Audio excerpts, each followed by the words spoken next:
Hello friend, स्वागत है आप सबको कैच विद गीट्स लाइफ में। तो कार्तिक महीना चल रहा है। हमारे तरफ कार्तिक महीना को बहुत ही पावन माना जाता है। तो इसके लिए हम महीना भर बिना प्याज लहसुन के खाना बना के खाते हैं। तो इसके लिए मैंने आप लोगों के लिए बिना प्याज लहसुन का एक सात्विक थाली बना के लेके आई हूँ। आशा करती हूँ आप लोगों को बहुत अच्छा लगेगा। तो आज की स्पेशल थाली में जीरा राइस, जीरा आलू, खट्टी मीठी टमाटर की चटनी, हमारा स्पेशल डालमा और चौला की साग लेके आई हूँ। तो चलिए शुरू करते हैं। तो आप लोगों को अगर मेरा वीडियो अच्छा लगे तो लाइक शेयर सब्सक्राइब करना ना भूलना।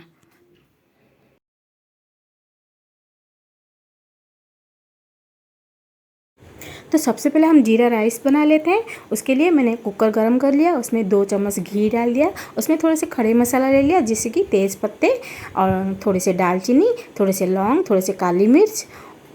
ये सबको अच्छे से हम थोड़ा सा भून लेंगे। और साथ ही साथ मैंने 10-12 काजू को भी डाल दिया। उसी के साथ में थोड़ा इसको भी फ्राई कर लूँगी। ये सब थोड़ा सा कलर चेंज होने के बाद मैंने यहाँ पर 2 चम्मच जीरा को ऐड कर दिया, क्योंकि मैंने जीरा इसमें लास्ट में डाला, क्योंकि जीरा हमारा बहुत जल्दी जलने लग जाता है, इसलिए मैंने इसको लास्ट में जीरा डाल दिया। अब मैंने यहाँ पर 100 ग्राम चावल को अच्छे से धो के ले लिया। उसको मैं थोड़ा सा ये सारे मसाला के साथ फ्राई कर लूँगी करीब 5 से 6 मिनट तक। चावल को आप बहुत ज़्यादा फ्राई नहीं करना है, 5 से 6 मिनट तक ही फ्राई करना है। आप चाहो तो यहाँ पर बासमती चावल ले सकते हो, लेकिन मैंने रेगुलर यूज़ वाले चावल ले लिया है। उसके साथ ही साथ मैं अकॉर्डिंग टू टेस्ट नमक भी डाल के इसको फ्राई कर लूँगी। चावल को फ्राई करते समय आप इसको जलने नहीं देना, लगातार उसको चलाते रहना। चावल को तब तक फ्राई करना है जब तक चावल से हमारा धीमी धीमी सी खुशबू ना निकल के आ जाए।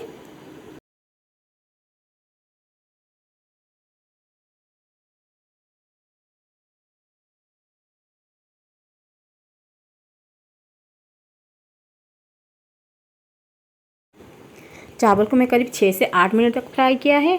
अब चावल मेरा बहुत अच्छे से फ्राई हो चुका है। अब मैंने यहाँ पर 150 ग्राम चावल लिया था, तो उसी के अकॉर्डिंग मैंने यहाँ पर जितना मैंने चावल लिया था बिल्कुल उसका डबल मैंने यहाँ पर पानी का इस्तेमाल किया है। और इसको 1 सीटी आने तक मैं पकाऊंगी।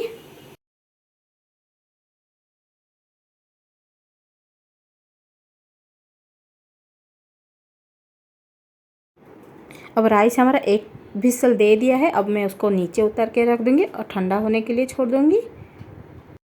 अब विसल को अपने आप रिलीज होने देना, विसल को निकालने की ज़रूरत नहीं है, तभी हमारा चावल खुला खुला और अच्छा बनेगा, एकदम परफेक्ट बनेगा। देखिए अभी मेरा एक विसल भी अपने आप रिलीज हो चुका है। देखिए चावल कितना अच्छे से खुला खुला एकदम खिले खिले बने हैं, देख सकते हैं आप। बस 5 मिनट के एफर्ट में जीरा राइस हमारा बन के एकदम रेडी है। बहुत ज़्यादा ताम झाम करने की भी ज़रूरत नहीं है, बस 5 मिनट के अंदर हमारा जीरा राइस बन के खिले खिले जीरा राइस बन के रेडी है।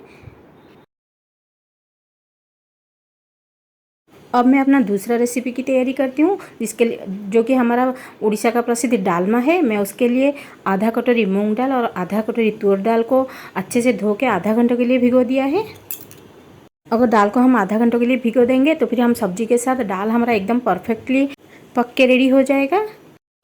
अब यहाँ पर मैंने कुकर में करीब 700 ml तक पानी ले लिया और फिर पानी में मैंने 1 चम्मच हल्दी का पाउडर, 1 चम्मच लाल मिर्ची का पाउडर और 1 चम्मच नमक डाल के और फिर मैंने दाल डाल के उसको थोड़ा सा उबाल आने के लिए ढककर छोड़ दिया। मैं जो दोनों वैरायटी दाल को धो के भिगो के रखी थी, उसी दोनों वैरायटी दाल को डालकर थोड़ा सा उबाल आने के लिए छोड़ दूँगी। उसके बाद जब उबाल आ जाएगा उसके बाद मैं उसमें सब्जियाँ मिलाऊँगी।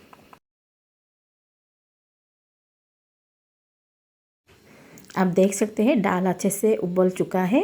अब मैं उसमें सब्जियां मिला दूंगी। देखिए सब्जी में मैंने यहाँ पर थोड़े से बैंगन काट के लिया था, थोड़े से कद्दू को काट के लिया था, थोड़े से बीन्स, थोड़े से शिमला मिर्च और एक कच्चा केला और 2 आलू को, 2 छोटे साइज़ के आलू को और 1 टमाटर को, ये सारे सब्जियों को मिला के मैं डालमा बनाने वाली हूँ। आप डालमा में ना जितना वैरायटी ग्रीन सब्जी है सब में थोड़ा थोड़ा करके डाल सकते हैं। और ये डालमा है ना हमारे प्रभु जगन्नाथ जी का एक फेवरेट डिश में से एक डिश है।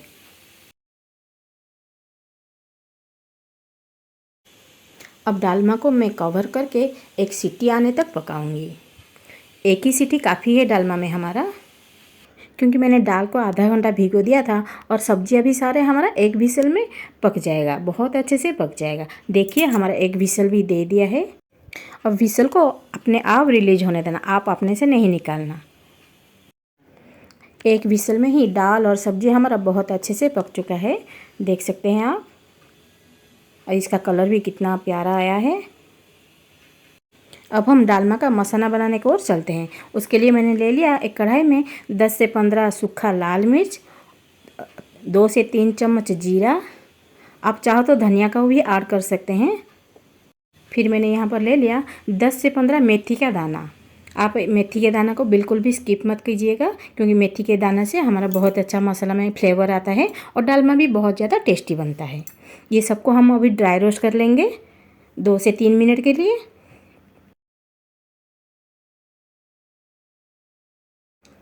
मसाला हमारा ड्राई रोस्ट हो चुका है। अब मैं इसको मिक्सी के जार में डाल के एक फाइन पाउडर बना लूँगी।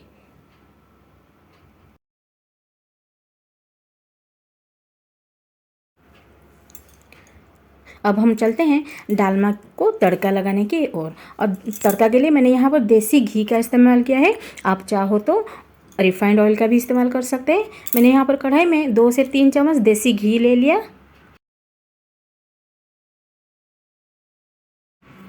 जब घी अच्छे से गर्म हो गया तो मैंने उसमें ले लिया 1.5 चम्मच के करीब सरसों और फिर 1 चम्मच उड़द की दाल। जब ये दोनों चीज़ अच्छे से गर्म हो गया तो मैंने इसमें डाल दिया 2 से 3 तेज़ पत्ता।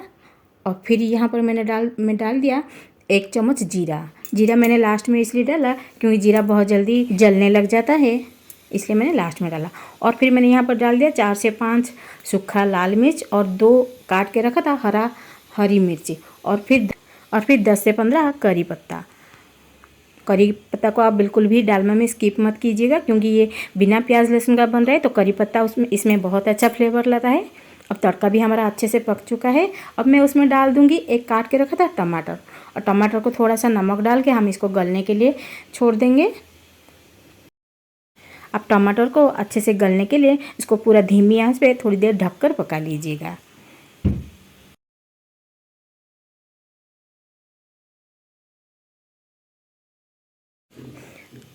थोड़ी देर ढक लेंगे तो टमाटर का पानी अपने आप रिलीज हो जाएगा और टमाटर भी हमारा अच्छे से गल जाएगा।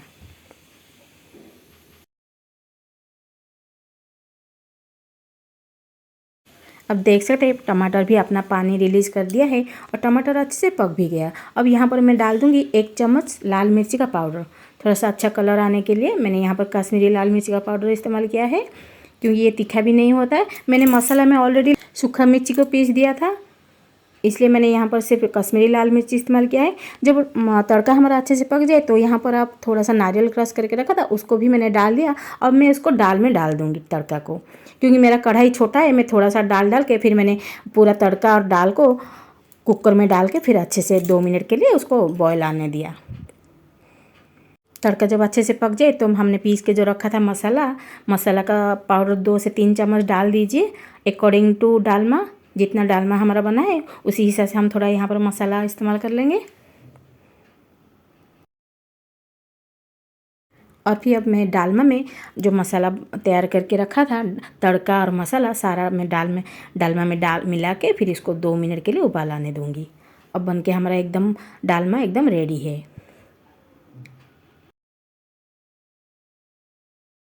बिना प्याज लहसुन का डालमा हमारा बिल्कुल रेडी है। अब चलते हैं हम अपना तीसरा रेसिपी की ओर, यानी कि जीरा आलू। तो उसके लिए मैंने ले लिया यहाँ पर एक कढ़ाई अच्छे से गर्म हो गया तो उसमें मैंने डाल दिया 3 से 4 चम्मच सरसों का तेल। उसमें डाल दिया मैंने थोड़ा सा सूखे खड़े मसाला, जिसमें कि थोड़े से तेज़ पत्ता, थोड़े से दालचीनी, थोड़े से काली मिर्च और थोड़े से बड़ी इलायची, एक बड़ी इलायची और एक छोटी इलायची। ये सबको डाल के अच्छे से गर्म हो जाने दीजिए।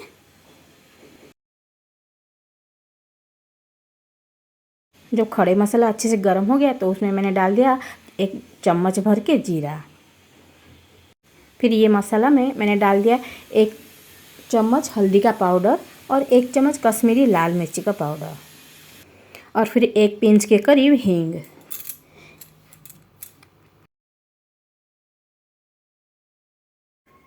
और फिर मैंने आधा किलो आलू का जीरा आलू बना रही हूँ, उसी के हिसाब से नमक भी डाल दिया मसाला में, क्योंकि हम उबला हुआ आलू में अगर नमक ऐसे ही डाल देंगे तो हमारा नमक अच्छे से मिक्स नहीं होगा, इसलिए मैं मसाला में ही नमक को भी डाल दिया।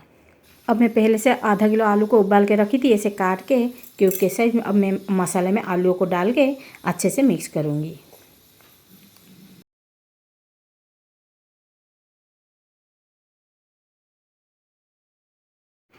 अब मैं यहाँ पर घर का पीसा हुआ जीरा का पाउडर बना के रखी थी, उसी को भी 2 चम्मच डाल दूँगी और फिर आलू को अच्छे से मिक्स कर लूँगी। आलू को यहाँ पर बहुत अच्छे से मिक्स हो जाने दीजिए।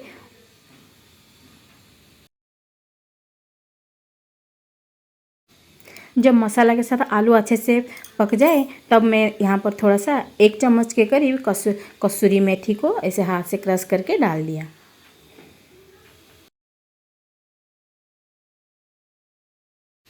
लीजिए, मिनटों में हमारा जीरा आलू बनके एकदम रेडी है। बिना प्याज बिना लहसुन का हमारा जीरा आलू एकदम बनके रेडी है। इसके स्वाद में भी कोई कमी नहीं थी।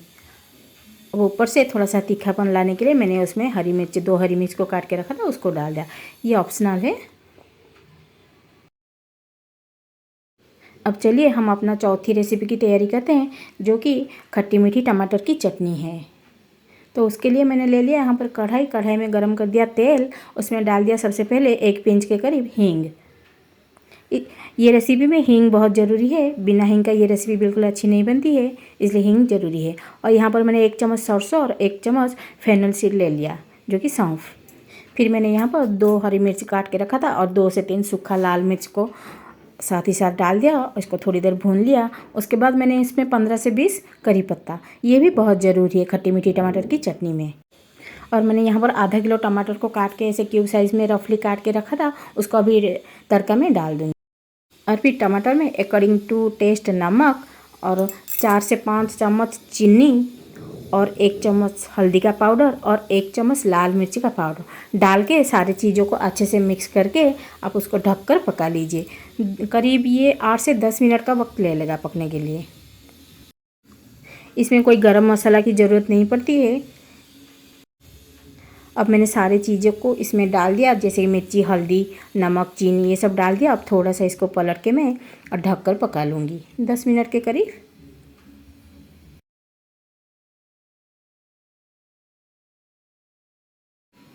ये टमाटर की चटनी 10 मिनट के अंदर अच्छे से पक के रेडी हो जाएगा, खाने के लिए एकदम रेडी हो जाएगा। क्योंकि इसमें हम पहले से ही तड़का लगा के इसको चढ़ा दिए थे, तो इसमें अब बाद में तड़का लगाने की ज़रूरत भी नहीं है। अगर आपने मेरी चैनल को सब्सक्राइब नहीं किया तो प्लीज़ लाइक, शेयर और सब्सक्राइब करना ना भूलना। अब टमाटर की चटनी हमारा अच्छे से पक चुकी है। अब उसमें मैंने क्रश करके नारियल को रखा था, उसको भी थोड़ा सा डाल दिया, 1 से 2 चम्मच के करीब, क्योंकि नारियल को डालने से चटनी में बहुत अच्छा फ्लेवर आएगा। लेकिन नारियल भी इसमें ऑप्शनल है, आपके पास है तो डाल दीजिए, नहीं तो ज़रूरी नहीं है। अब देख सकते हैं टमाटर चटनी कितना अच्छे से पक के एकदम रेडी हो चुका है। ये टमाटर की खट्टी मीठी चटनी ज़्यादा से 8 से 10 मिनट का वक्त लिया बनने के लिए, और 10 मिनट के अंदर ये बन के एकदम रेडी है। अगर आप टमाटर को थोड़ा सा और मैश करना चाहते हैं तो कलछी की मदद से थोड़ा मैश कर सकते हैं, कुछ इस तरह से। अब लीजिए, हमारा खट्टी मीठी टमाटर की चटनी भी एकदम रेडी है। अब चलिए हम अपना 5वां रेसिपी, जो कि चौलाई की साग को बनाने जा रही हूँ। और उसके लिए मैंने 1 बैंगन और आधी कटोरी मूंग की दाल के साथ में चौलाई की साग बनाऊंगी एकदम नए तरीके से। अब वीडियो को बिल्कुल भी स्किप मत करके देखिएगा। तो सबसे पहले मैंने यहाँ पर मूंग दाल को थोड़ा सा ड्राई रोस्ट के लिए कढ़ाई में चढ़ा दिया। उसका थोड़ा सा कलर चेंज होने तक हम ड्राई रोस्ट करेंगे, बहुत ज़्यादा नहीं करना है। अब दाल भी हमारा अच्छे से ड्राई रोस्ट हो चुका है। उसमें मैंने आधा ग्लास के करीब पानी दे दिया और उसको अभी उबालने के लिए छोड़ दूँगी, थोड़ा सा ये पकने के लिए छोड़ दूँगी। उसके साथ ही मैं थोड़ा सा नमक भी डाल दिया इसमें, और मैंने जो बैंगन एक काट के रखा था उसको भी डाल दिया। ये दाल और बैंगन को मैं अभी पकने के लिए ढककर थोड़ी देर छोड़ दूँगी। और साथ ही साथ मैंने साग का जो डंठल वाला हिस्सा काट के रखा था उसको भी इसी के साथ पका लूँगी। अब ये तीनों चीज़ों को मैं ढककर इसमें 3 से 4 मिनट के लिए पकने के लिए छोड़ दूँगी। अब दाल और बैंगन हमारा बहुत अच्छे से पक चुका है अब देख सकते हैं, मैं अभी ढक्कन निकाल के आपको दिखा रही हूँ। देख सकते हैं आप, बहुत अच्छे से ये पक चुका है, ना कि बहुत ज़्यादा गला है और ना कि बहुत ज़्यादा कड़क है। अब यहाँ पर मैं साग को जो धो के रखी थी उसको भी डाल दूँगी। नमक तो मैंने पहले से ही डाल रखा था, इसलिए अभी मैं यहाँ पर नमक का इस्तेमाल नहीं करूँगी। और साग को जब डालेंगे हम फ्लेम उस टाइम हाई कर देंगे, नहीं तो साग अपना पानी बहुत ज़्यादा रिलीज़ कर देगा। अगर फ्लेम हाई कर देंगे तो पानी निकल के और सूख भी जाएगा बहुत जल्दी से, और साग भी हमारा बहुत ज़्यादा गलेगा नहीं। अभी साग भी अच्छे से पक चुका है। अब इसे 1 से 2 बार ऐसे पलट के हम इसको निकाल लेते हैं। अब हम चलते हैं साग को तड़का लगाने के लिए। तो यहाँ पर मैंने पैन ले लिया, उसमें 1 चम्मच तेल गरम हो गया, तो उसके बाद मैंने उसमें डाल दिया थोड़ा सा सरसों, 1 चम्मच सरसों और 1 चम्मच उड़द की दाल और 1 चम्मच जीरा। तीनों चीज़ें चटकने के बाद मैंने इसमें डाल दिया 1 हरा मिर्ची काट के रखा था और 2 से 3 सूखा लाल मिर्च। क्योंकि इसमें बिना प्याज लहसुन का बन रहा है तो प्याज लहसुन का इस्तेमाल नहीं करूँगी, इसलिए इसको सिंपल ही इसी के साथ ही मैं तड़का लगाऊंगी। देखिए तड़का भी बन चुका है। अब मैं इसमें साग में डाल दिया। अब बन के रेडी है हमारा चौलाई का बैंगन वाली चौलाई की साग। आप ऐसे बना के एंजॉय कर सकते हैं बिना प्याज लहसुन के साथ।